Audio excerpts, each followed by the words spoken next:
Vera hindi napigilang mag-file ng annulment case laban sa kanyang asawa na si Dingdong Dantes.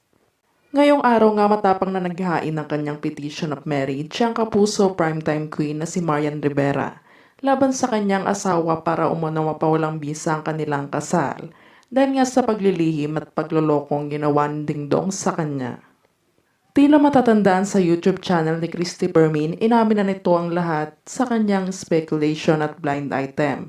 At binanggit nito ang initial letter na ito nga ay sina D at L na nagkaroon ng relasyon at nagbunga pagsasama ng mga ito ilang dekada na ang nakakalipas.